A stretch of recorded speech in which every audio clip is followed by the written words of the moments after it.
Please welcome the Vice President of the United States, Kamala Harris.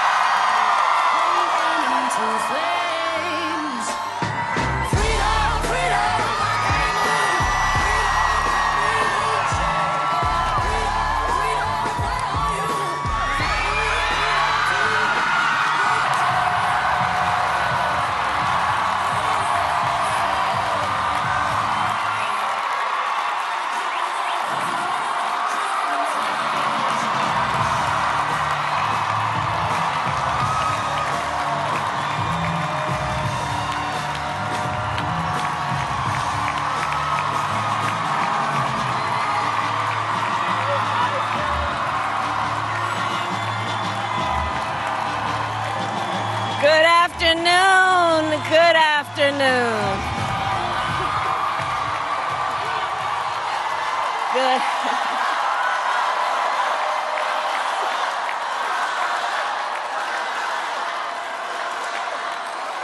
Good afternoon, everyone. Good afternoon. Good afternoon. Good afternoon. Thank you all. Thank you, thank you. Thank you, thank you. So let me say, and I love you back. And I love you back. So let me say, my heart is full today. My heart is full today, full of gratitude for the trust you have placed in me, full of love for our country, and full of resolve. The outcome of this election is not what we wanted, not what we fought for, not what we voted for, but hear me when I say, the light of America's promise will always burn bright. As long as we never give up, and as long as we keep fighting.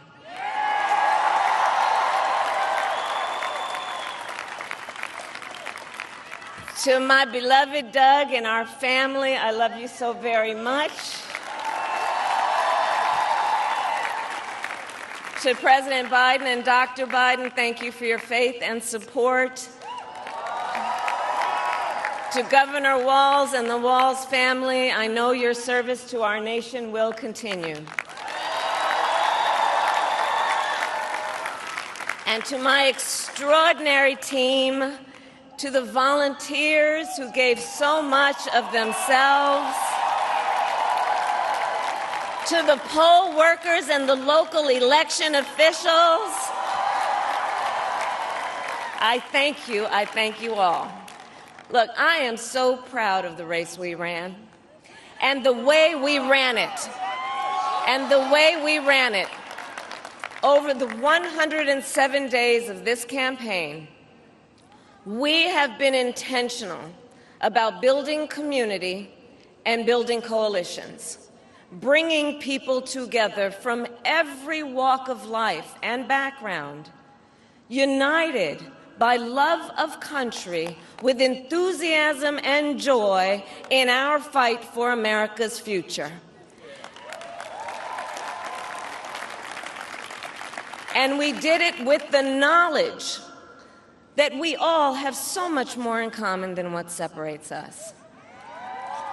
Now, I know folks are feeling and experiencing a range of emotions right now. I get it. But we must accept the results of this election.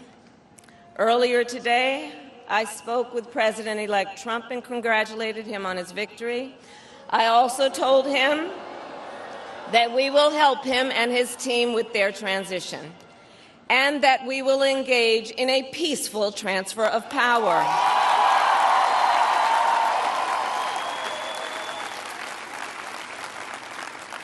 A fundamental principle of American democracy is that when we lose an election, we accept the results. That principle, as much as any other, distinguishes democracy from monarchy or tyranny.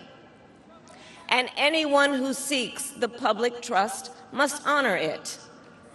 At the same time, in our nation, we owe loyalty not to a president or a party, but to the Constitution of the United States.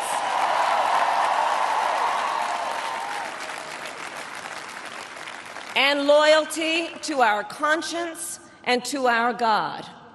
My allegiance to all three is why I am here to say, while I concede this election, I do not concede the fight that fueled this campaign.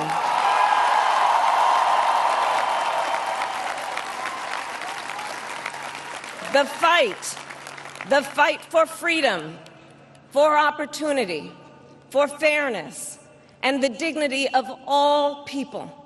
A fight for the ideals at the heart of our nation, the ideals that reflect America at our best. That is a fight I will never give up.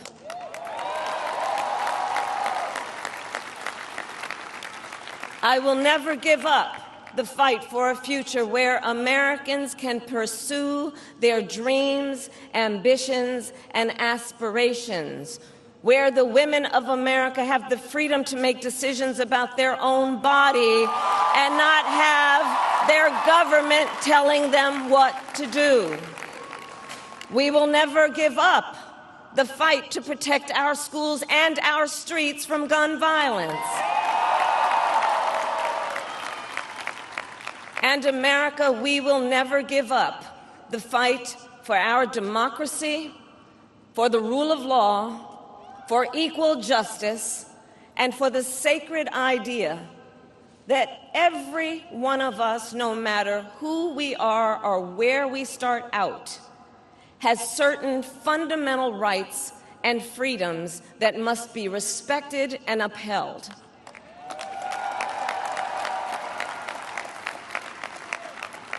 And we will continue to wage this fight in the voting booth, in the courts, and in the public square. And we will also wage it in quieter ways, in how we live our lives, by treating one another with kindness and respect, by looking in the face of a stranger and seeing a neighbor, by always using our strength to lift people up, to fight for the dignity that all people deserve. The fight for our freedom will take hard work, but like I always say, we like hard work. Hard work is good work. Hard work can be joyful work. And the fight for our country is always worth it. It is always worth it.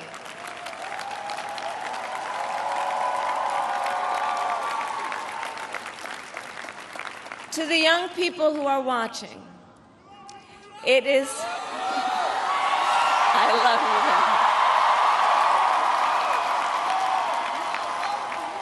you. To the young people who are watching, it is okay to feel sad and disappointed, but please know it's going to be okay. On the campaign, I would often say, when we fight, we win. But here's the thing. Sometimes the fight takes a while. That doesn't mean we won't win. That doesn't mean we won't win. The important thing is don't ever give up. Don't ever give up. Don't ever stop trying to make the world a better place. You have power. You have power. And don't you ever listen when anyone tells you something is impossible because it has never been done before.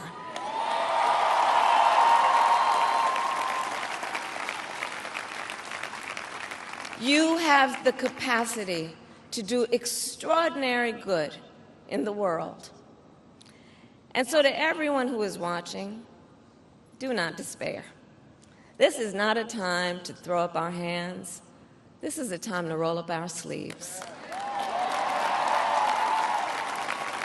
This is a time to organize, to mobilize, and to stay engaged for the sake of freedom and justice and the future that we all know we can build together.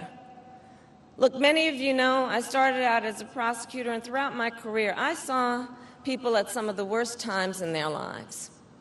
People who had suffered great harm and great pain, and yet found within themselves the strength and the courage and the resolve to take the stand, to take a stand, to fight for justice, to fight for themselves, to fight for others.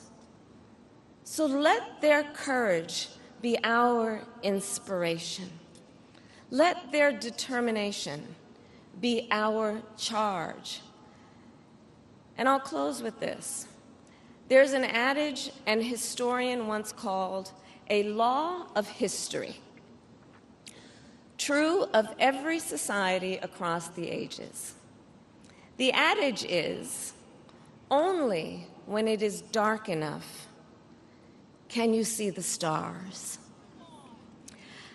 I know many people feel like we are entering a dark time, but for the benefit of us all, I hope that is not the case.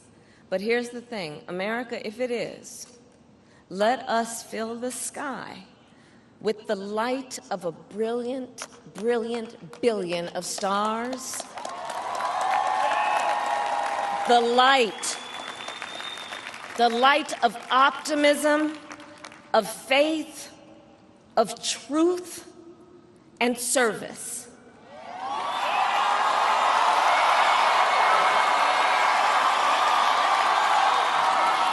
HU.